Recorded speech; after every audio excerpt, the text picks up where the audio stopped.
հենց հիմա սպիտակում այստեղ մտնելուց առաջ տեսանք հրապարակը, որը կառուցվել է երկրորդ նախագահի օրոք, մշակույթի տունը ասացին, որ կառուցվել է, ել չեմ խոսում աղետի գոտու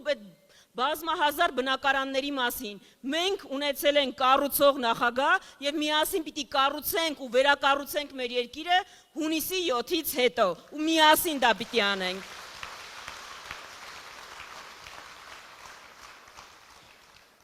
Հիմա, սիրելի հայրենակիցներ, դուք հետևում եք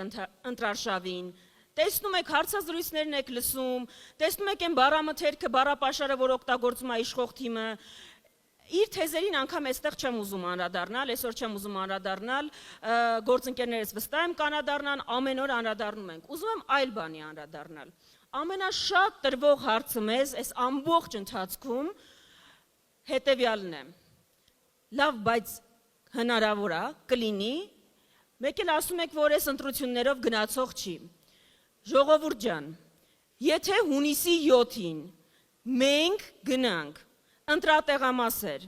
համոզենք մեր հարևաններին, բարեկամներին, ովքեր արդեն զզվել են այս իրականությունից, գնալ ընտրատեղամասեր ու իրանց քվեով մերժել այս իշխանությանը,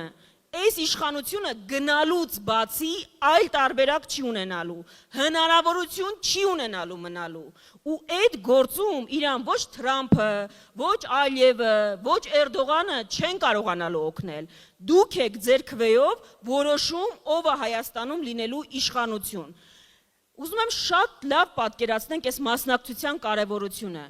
այո, վախով, վարչական ռեսուրսով, ինքը ունի մի զանգված, որին մոբիլիզացնում է 100%-ով ու իրենք գնում են ընտրության, իրանց տեսակետը ասում են, եթե մենք քիչ ենք գնում 50%-ից, այդ զանգվածը լինում է մեծամասնություն ու որոշում է մեր ճակատագիրը, մենք շատ պարզ բան ենք ասում, եկեք այնպես անենք, որ այս երկրում փոքրամասնություն կազմող հատվածը, մեր արժեքներին հակառակ հատվածը չորոշի մեր ճակատագիրը, ոնց որ եղել է 2021-ին, ու մենք գիտենք, որ միասին դա իրար հետ կարող ենք անել։ Եվ ինչ է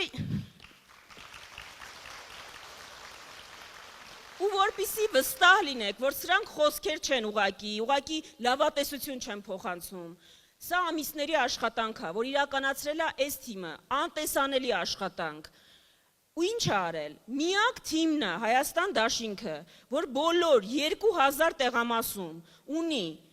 վստահված անձինք, ունի հանձնաժողովի անդամներ, ստեղծել է համակարգ, առցանց կերպով բոլոր ընտրախախտումների մասին տեղեկանալու համար, վերահսկելու համար, այսինքն դուք գնալու եք քվեարկեք, մենք տեր ենք կանգնելու ձեր ձայներին ու դրանով բերելու ենք փոփոխություն, որևէ ձեր ձայն չի կորելու, ապարդյուն չի գնալու։ Եվ մի հատ էլ կարևոր բան այս կոնտեքստում, գիտեմ մեզ շատ են ասում, որ վախեցնում են մարդկանց, ասում են ընտրությունները գաղտնի չի, կարող են տեսնել դուք ում եք քվեարկել, ում չեք քվեարկել։ Սիրելի հայրենակիցներ, որևէ տարբերակ ձեր ընտրությունը ստուգելու, տեսնելու դուք ում եք քվեարկել, ում եք մերժել, ում եք ընտրել, ուղղակի գոյություն չունի։ Դա անում են ձեզ վախեցնելու համար։ Դուք քվեախցիկում մենակ եք ու դուք ձեր խղճով ու մտքով եք որոշում ձեր ընտրությունը։ Դա ոչ ոք չի կարող ստուգել։ Դրա համար խնդրում ենք հունիսի 7-ին անպայման գիտենք, որ այսքանս մասնակցելու ենք, խոսենք այս մի շաբաթվա ընթացքում վերջին, մեր հարևանների, մեր բարեկամների հետ, իրենց խնդրենք գնալ ընտրության, որպեսզի ժողովուրդ, այս 8 տարիներին, ինչ իրենք արել են մեր հետ, ինչ ապօրինություն, շատերիդ վրա կա քրեական գործեր, շատերիդ վախեցնում են աշխատանքից ազատել, շատերիդ ազատել են արդեն աշխատանքից, այն բառապաշարով, որ խոսում են իրենք մեր հասարակության հետ, այն որ բռնում են մարդուն, ասում են ինչի դու չես նահատակվել, այս ամենի պատասխանը բոլորով տանք հունիսի 7-ին։ Եվ ավարտելով, մենք չենք կարող